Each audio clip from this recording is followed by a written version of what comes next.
So little disclaimer on this video. I was doing a live stream of me making a video for members in the $4.99 tier, and ultimately, as a first experience, I completely botched it. So you're going to get the normal camera angle in this video, and then you're going to get a part of the live video from last night because I paused my recording of the actual video and thought I unpaused it at a certain point to resume, and I did not. Luckily, I did this live, so I have the footage just at a different angle, and it's going to be weird, but I think it'll work. Let's find out. What is up, Obscure Mic people? It is Bark coming at you with another review. Today's not a microphone. It's going to be the SM7DB, but as you can see in the thumbnail, we're going to be taking a look at the Maonocaster G1 Neo. This was $52.99, I believe. Saw this at NAB. I didn't go to NAB, but I saw that it was coming out. They had this thing at NAB. I think Aiden from Dark Corner Studios posted about it, and I saw it and was not particularly excited because, like, you got voice changer buttons and denoise and, like, kind of the usual suspects here on this, but it is small. We're going to do an unboxing, and who knows? Maybe Maono listened, and they took the reverb out of the headphones and all that good stuff. I already know. You don't know yet, but I do. Anyways, let's go ahead and unbox this, take a look at it, kind of run through the features, yada yada. Then we'll get to testing, see if this thing's worth the $52.99. It's not going to take much. That's a low price. Or can it be that new portable throw in your bag interface that has some added features? Can it be that new budget champ? I don't know. Let's take a look at the video. All right, so when you flip the top off of the Maono, Dwayne Johnson in that movie Moana, if we flip the top up here, we've got a little letter to the consumer. We have a user manual, some documentation, good times. We've also got a little yellow card back here, nothing to do with soccer. It is some tips for connections and so on and so forth, and to register your product. Then we have the interface itself. Slip it out of the bag here, the prophylactic as I like to call it. And let's take a look at that in a moment. Let's go ahead and see what's underneath of the box. We've got a aux cable, regular TRS to TRS, and a USB A to C with a removable A to make it a C to C cable adapter as seen here. And there's some silica gel in the bottom there. Always my favorite part. Tastes a little bit better than Tide Pods in my opinion. Silica gel over Tide Pods. Unless it's gain flavored, then I have to go back to Tide Pods. Let's go ahead and throw this stuff back in the box. Take a look at the interface itself. And what we've got here is an all plastic build from Maono with noise reduction, voice changer, direct monitor, sidechain RGB, all that good stuff. Sliders that are wiggly, wobbly, not great. Mute button, 48 volts, more wiggly knobs. It looks good, and it feels okay, but it's wiggly. Nothing on the front, nothing on the sides, and then on the rear, we've got a power button, no battery, DC power, and then we've got our on-the-go connection, speaker outs, headphones, aux in, headset in, and an XLR combo jack. Also got a 1/4" 20 on the bottom for mounting this to a stand. Again, it's plasticky, but it does feel pretty good. All right, so now I've got this thing powered on. This is what it looks like. I've got a Bluetooth light flashing here. I don't know. The lights are fine. It's all good, I guess. It's a Rodecaster Duo 2 clone for sure. That's what they're going for here. But when you have a voice changer button that's that big and direct monitoring, like, this is kind of the tell-all, in my opinion, as to whether you're getting a real audio device or a glorified sound card. And I want to love one of these cheap interfaces, but honest to God, this so far is a glorified sound card. Before I go through some of this stuff, let's get to the important parts first. So my issue with the Maonos of the world and a lot of cheap interfaces from Amazon is that headphone monitoring. I have yet to find a sound card-like device that is cheap with these features. Now, don't get me wrong. The Donner devices, the Fifine devices, they have some really cool features and options for the money. But if you have reverby or unnatural sounding headphone monitoring, kind of a just done deal for me. I can't really invest too much of my time into one of those devices if it's not clean in here. Let's go ahead and get to, is it or is it not clean? New Maono device. They pushed it out at NAB to show people. They were apparently proud of it. I had high hopes that this would be latency-free monitoring, and I'll give them this. It is the closest they've gotten to latency-free monitoring. By the way, headphone gain right there. It's the closest they've gotten, but it does still sound the slightest bit robotic. So again, for the 100th damn time, you don't know the true sound of your microphone because the monitoring's just not correct. It's close. This is probably the closest they've come on one of these devices, but no cigar. It's still just robotic, slightly oversaturated to the point to where it's not a true reverb, but just a little rubato in this audiato interface. Kind of kills it. Doesn't matter if it's $52. Doesn't matter if it's got the sweet small form factor. It just kind of kills it. Now, the good things about this, if you're a member of the channel and you are in the top tier, which is like $4.99 a month, trying to provide some extra value, I'm going to start doing some of these review videos, not all of them, but some of them, at least a couple a month, live. So right now, Jordan Kettner, go check out Kettner Creative. It's a fantastic channel with great teachings, not dick and fart jokes like obscure mics. Actual good teachings. Kettner Creative. Jordan is joining me on the live stream. I've only got 4 or 5 people that do the $4.99 tier. Thanks, Jordan, for being one of them. But that's what you get if you are in that $4.99 tier. You're going to see every moment of me reviewing this. And I pause a lot in the actual recording, so I won't be pausing Jordan or any of the members that happen to be watching this. We're all doing it effing live, as they say. But anyways, the reverby direct monitoring, not great. You can turn direct monitoring off. Don't know why you would do that when you're doing something like this or podcasting or whatever, but you can turn it off. You do have loopback on this device. You've got voice changer crap. I'll get to that in a minute. We've got a noise reducer. I'll get to that in a minute. Side chain, which is where you can do music only without the voice or so on and so forth. That kind of crap. I've never really cared about that. RGB. Can turn that RGB on, and it sure looks like a Rodecaster Duo, don't you think, Jordan?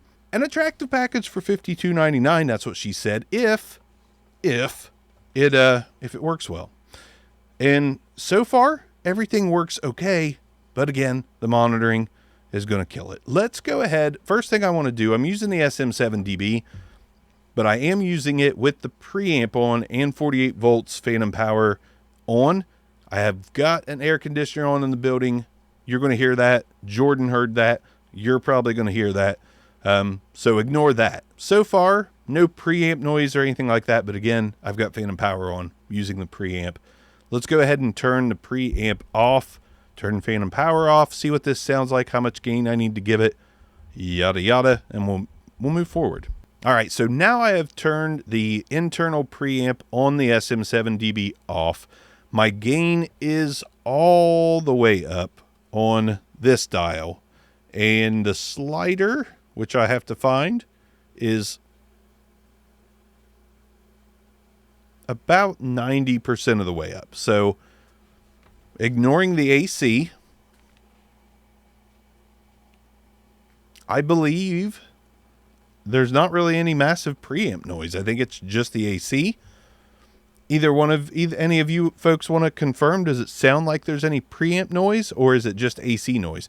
I could turn the AC off. Okay, so I have turned the air conditioner off. I'm going to be quiet for just a moment to see if we have any massive preamp noise or any at all. Surely you'll hear some room ambience, but I will be quiet now.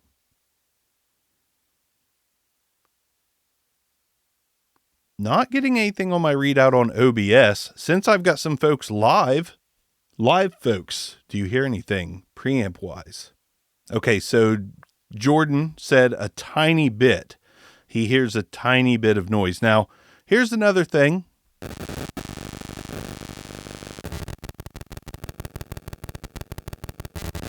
Did you hear that?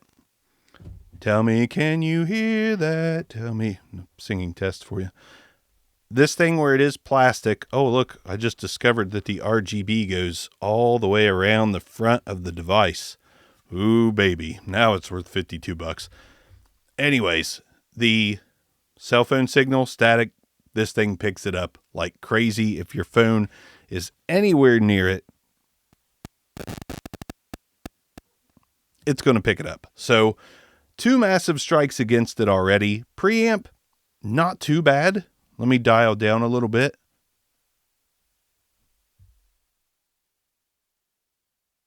Get it to where there's no preamp noise. And see what we can get out of there. Negative 15, negative 13, maybe.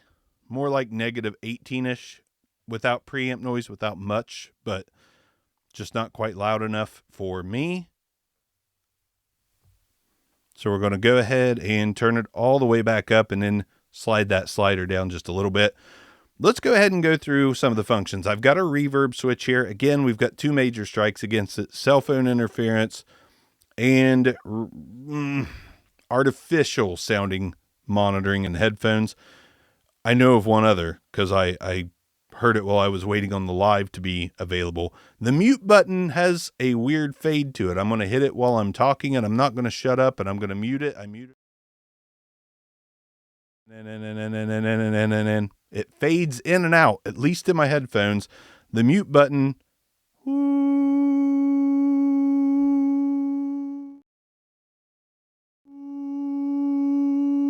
fades in and out. So it's not an instant mute. So if you're going to cough, your cough is going to fade out or fade back in, depending on when you hit the button. Don't like that. Don't like that at all. Before I get too far, we do have a slider button here for the music that comes in. So if I played music on my live streaming phone right now, that would come into the device and I could control that with that slider. Yeehaw. Hooray. Oh yeah. We've went through the RGB lights. We've went through the gain. The sound pads, nothing programmed in. Probably should have done that. Not a big enough deal. Side chain, we know what that is. Voice changer and noise reduction. We'll go through that and the reverb. Talk about some of the I/O on the back, and we'll call it a night. Let's go ahead and do the reverb. I'm going to start turning the knob up on the reverb. Sounds just like any other sound card's reverb.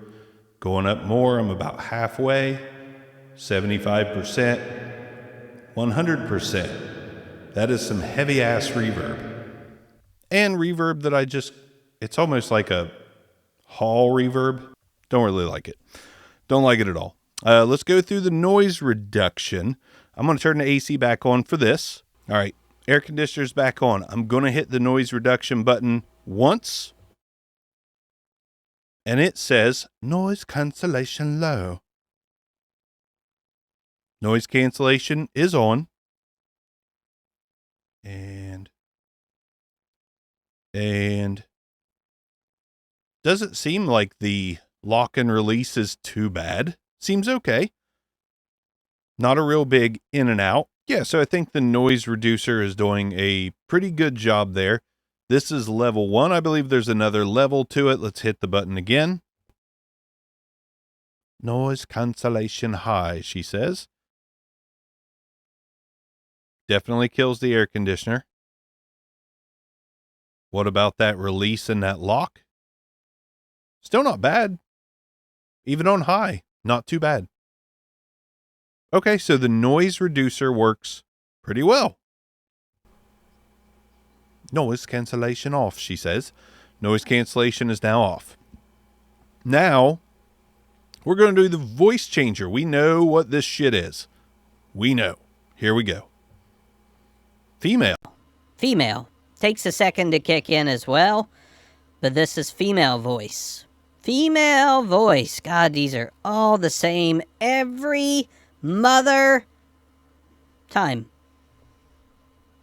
Now we've got a male voice. This one sounds similar to me, but worse. This is a baby voice. Baby voice, baby voice. It's the same as every other baby voice I've ever heard. Wah. Robot, I was already hearing that in my headphones. Robot voice. Now every button is a fade in, fade out. So when I hit the voice changer, I start talking, it's not ready for me. We're back to default. That was the voice changer stuff. Okay. I like the fact that you got the aux in and out, can run to a phone to do live. Heard the reverb, but none of these effects are coming through. That's interesting. So if you're running the aux, which says in, but it's obviously also out, they're not hearing the voice change. So that is only coming through the USB. If it's coming through the USB, I assume it is, but it's not coming out of the aux. Let me try one more thing here. Going to run through the monitor outs now. Hopefully these guys can still hear me. And if so, I'm Gonna change it to the female voice. okay. So confirmed by my very small live audience, the only way you're getting any of these effects to come through on a live stream is if you're going through USB. The 3.5 millimeter outs, not going to do it for you. This was cool. Having the live audience here actually helped me get to some more issues with this device than I thought there were. Okay, so I believe you can plug your streaming aux cable into the headphones out to the phone, and it might bring that in, but it doesn't matter. It doesn't matter. Why am I going through all this? Longest video of all time. This thing for $52.99, I want to like it. I love the form factor. Love that there's a 1/4 inch 20 on the back. I love that it'll push an SM7B with not a lot of preamp hiss, just a little. With not a lot of preamp hiss, just a little. I like the fact that there's even a little light here that shows not really where I'm peaking because the whole thing turns green, but you can kind of see it fades as it gets higher to the top. Like if I do this, there we go. Nope, still kind of the same thing, really. No, it's like sort of halfway. I don't know. There's some things going for it. Like if you liked any of the other Maonocaster devices and you just want a small clone of the size of the Rodecaster, not the Duo, but the one with the HDMI out, I think maybe you'll like this. It's not the worst thing. The monitoring is close. It's close to being clean, but it is not. And there's just so many issues. There's so many issues that make it not worth it. You can get a solid audio interface for $50. The M Audio Solo, I'd rather have than this because the out is clean. There's a handful of others. Something else that needs to be said about this device is that it's 16-bit 48 kilohertz, which is yet another strike. I don't know. I'd almost say that like this would be a cool device if the mute button worked really well. Like maybe I could put it at like a 5 on the BBSAR. If the mute switch worked well, the noise reducer does work well. It powers the headphones fine. It powers the microphone fine. Just comes down to that direct monitoring, and yeah, pretty much that. And the fact that the I/O on the back doesn't really work as it should, because you're not getting any of the effects going through those.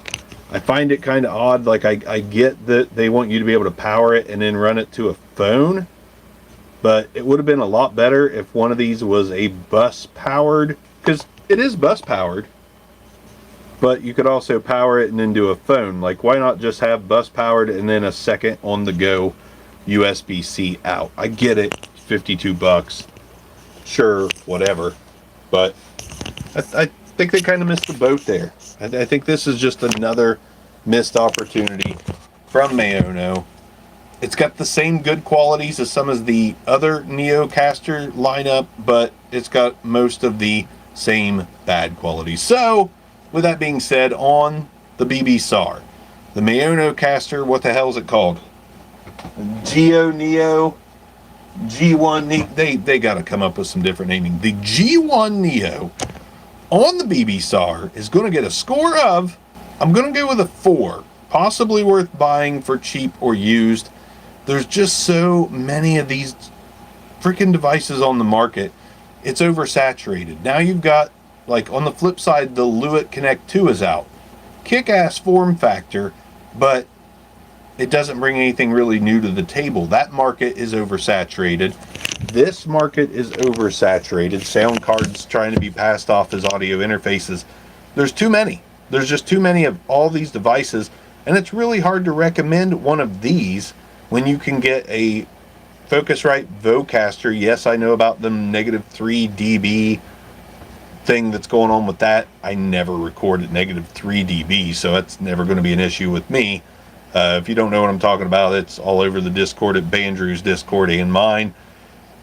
But I got a Vocaster 1 for like $65. That's only a little more than this, and that device is a hell of a lot better. I know Jordan just got the Yamaha AG06 Mark II. That's more expensive, but if you're going to use a device and use it for everything you do, this just can't be it. I really don't think this can be it. It's another miss by Maono. It's another, let's take the guts out of a sound card, throw into something that looks like something that Rode made, and stop. Just stop. It gets old. And I'm sick of getting excited and getting these things in only for them to have the big flaw that I want none of them to have, and that's non-clean monitoring. If this thing had clean monitoring, it might change my tune completely, because it would be the first of its kind, the first glorified sound card to have clean monitoring that also does everything else good enough. Not the case. So Maono, no, dog. You didn't do it. Didn't happen. It's just not that great. If you want some with a quarter 20 and you don't care about monitoring, sure, it's fine.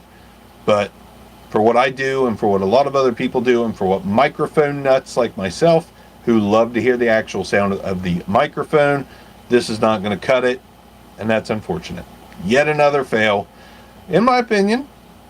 Again, there will be some people that's like, the market's $52, and I would argue, like, dude, if you're cool with it, have at it, man. I'm just not cool with it. Maono G1 G-Unit Caster is out of here. Bark's out of here. A little more aggravated than when I came. That's what she said.